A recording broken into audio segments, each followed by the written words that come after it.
This is the engine house.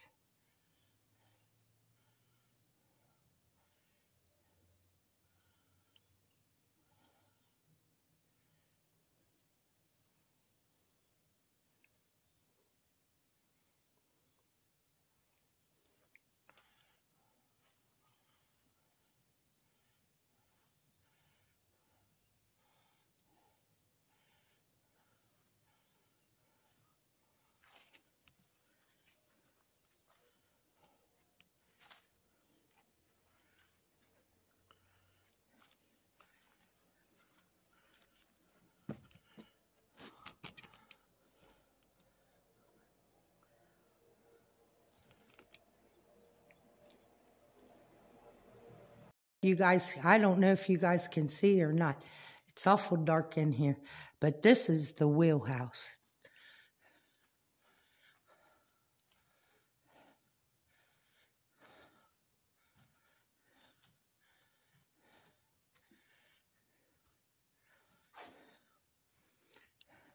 This is some old stuff. I wish they had a light so we could turn it on. But I guess back then they didn't have lights. But this is amazing to me. It really is. To see stuff still standing from back in the 1870s. That's just, it's amazing to me.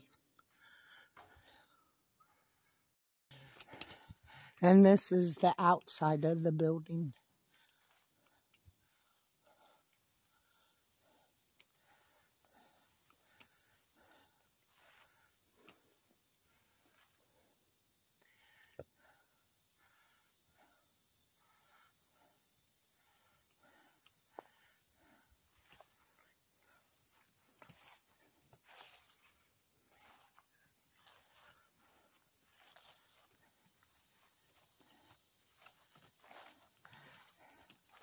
It's so quiet, you can hear the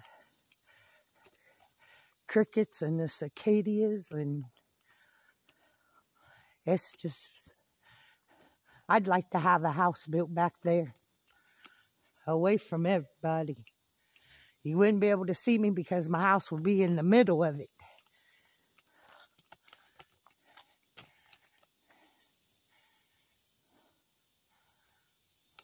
Okay, we're now at the Museum of Buckeye Furnace, and this is Jan, and Jan is going to tell us a little bit about Buckeye Furnace today.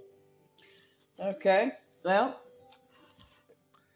the furnaces were built in areas like this. Number one, they needed to be back up against a hillside because they needed to get access at the top and access at the bottom. So, the primary reason, iron ore. Now, this is raw iron ore. This is how it comes out of the ground. There was a seam about 2 feet underground, and it ran 18 to 24 inches thick. And they would go down there, bust it up, and get the iron ore out. So this is raw, just as it comes out of the garden. Yeah. Just as it comes out of the field. Well, it is somebody's garden nowadays. Yeah. Okay. Now, this is roasted iron ore.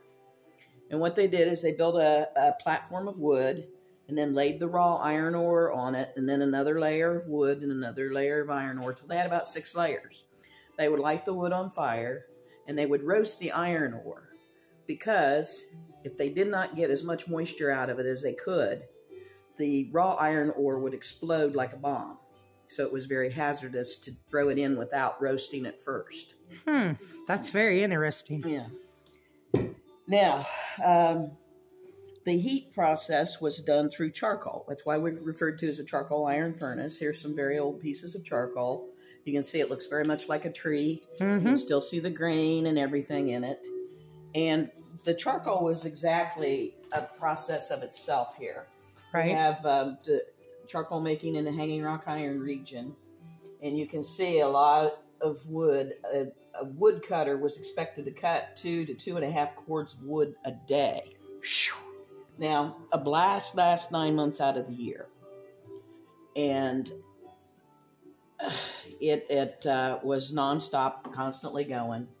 And So they were constantly making charcoal. And wherever they made the charcoal is where they did the burn, because it's obviously easier to haul charcoal than it was than to move the wood.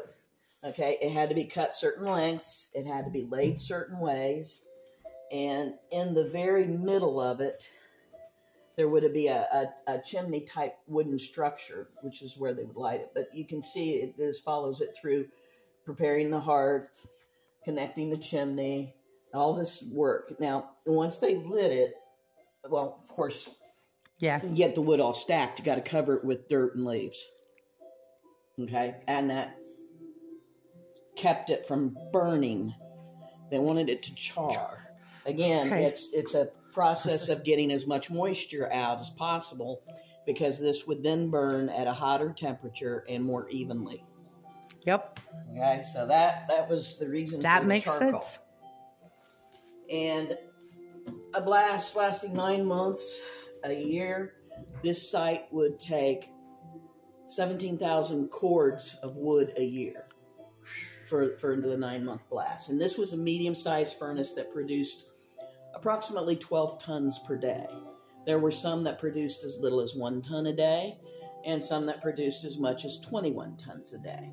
Now, this was just a middle-of-the-road, average-sized furnace. But you can imagine using that much wood in a year's time, that by the time this furnace was no longer in operation, there were no trees left. Okay, so, this was a very labor-intensive yeah, that took a lot. Mm-hmm. So, and then we also had to have limestone, which everybody knows limestone. A lot of people have it in their driveways. It's on county roads, township roads, whatever. Now, this, when it melts down, these rocks, when they melted down, the iron ore and the limestone, it's lighter. It floats up through the iron ore, the melted iron ore, and it pulls off the impurities. So it goes into the fire to melt, looking like this, and it comes out looking like this, slag. Wow. Because this is the filtering material. When it binds with the stuff out of the iron ore, then we got slag. And you can see the bulk of it is probably black. Mm-hmm. Pretty interesting. But depending on the impurities, there can also be some very pretty colors. Ooh. No, but the black is prevalent. Okay. And so all this stuff was readily available here at the site. Now, this is what all the fuss was over. This is part of a pig. Part of a what? Pig. They refer to it as a pig. And if you want to hold your hand out here, I'm not going to let go of it. Just hold your hand out. Whoa. Okay, guys, that thing is really heavy. Yeah. I don't know how she picked it up. That's just a small section. Now, if you want to come over here to this showcase, we can show you a full-size pig. That's that thing back there? That's that thing right there. That's a full-size pig. Wow. It is weighs about 85 pounds. It is actually from the site. One of our neighbors years ago found it in the creek and donated it to us to put on display for folks. And as the iron started to set up and get hard, even before it was cool, they had to break it apart, because once it was cool, they would never be able to break it apart. And then they would load it onto the wagons. They had to monitor the wagons closely, because sometimes that stuff would be so hot it could still kind of set the wagon to smoldering. And so they had a bucket of water there that they kept going. Can I ask you a question? Yeah. Is iron harder than steel? Iron and steel are very similar. And the fact that making steel today is still very similar to the way it was made back then. They're just, the process has improved. Like the last blast here was around 1894. And the reason that the mines and the iron industry here kind of just whittled down was because they found a better vein of ore in another part of the country. And at that point in time, they were using coke, which would burn hotter, faster, and be able to produce more ore quickly and less costly. Mm-hmm. But at that point in time, we didn't have any trees left here either. But basically what the economy did, as our economies always do. You jumped from being this production type economy to an agricultural. As you know, even today, this part of Ohio is very much raising farm animals, a lot of beef, and crops and stuff. But everything just kind of evolves, and it's a neat site. We love the site. We try to keep it open. People around here are great. Come visit. Let's see. They got paid with script, which was only good here at the company store. The wages were between 65 cents and $1 a day, depending on what your job was. And back then, that was a lot of money. Well, yeah, we have a problem, trying to get people to understand. Everybody wants to look at things from the past in the present, and it doesn't work that way. You have to go back to the way history was at that time. And yeah, 65 cents to $1 a day doesn't seem like much, but pork was a penny a pound. Beef was 3 cents a pound. The most expensive thing in the store was a pound of tea. It was $1 a pound. And I'm sure, tea is light, so it would take a lot of tea to make a pound. And I'm sure that probably several families shared that expense. Yeah. I'm sure they traded off vegetables, and if somebody had a cow, probably milk, and the whole thing. So it worked very well. But at that point in time, all these people that were coming into the country, a lot of immigrants, they were having such a hard time existing in their home countries that they came over here, and as hard and difficult as it was, they were happy because they could put a roof over their families' heads and they could feed their families. And that was the primary importance then. And the furnace provided it on them. Yeah, and so, it's... Yeah. You can't take history out of context. When you do, it doesn't mean anything. Nope. And here's the funny part. I told somebody yesterday, I said, when I was in school, I hated school. From the first day of first grade until the last day of 12th grade, I hated school. Hated history, hated English, hated it all. Funny part of it is, when I was doing the research on the history of Wellston, I found it so fascinating. And it's like, why am I now 60 finding history fascinating? Because it's of interest to you. Yeah. And and we get school kids out here, and we get all kinds of things out here. You've got to talk to the kids, and you've got to make it fun. I think that's why I hated school. I think that's why I hated school, because school was not fun. Yeah. I mean, we get a lot of homeschool kids.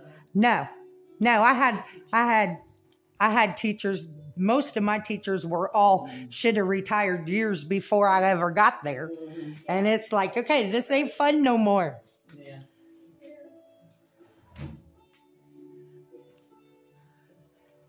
But yeah, like I said, I remember coming down to Buckeye Furnace when I was a kid and finding chunks of coal and everything just laying outside the furnace.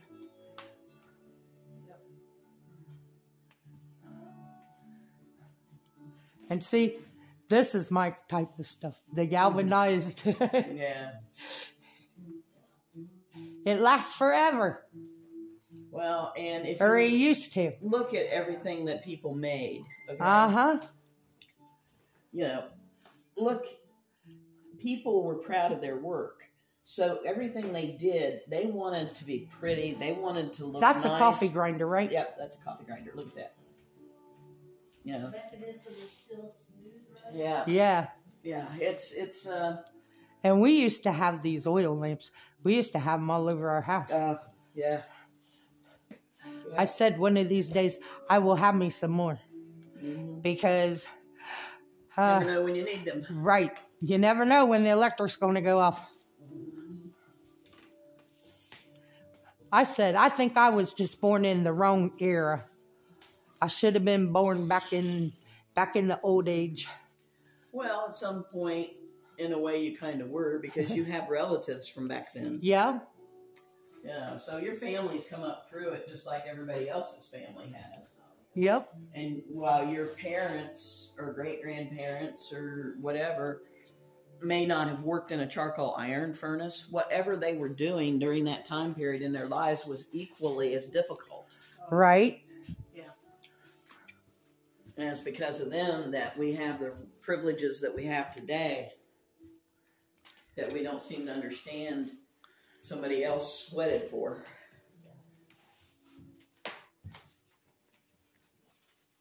That's right. That's the thing that you wouldn't have today if somebody in the past didn't Sacrifice for Yep. you.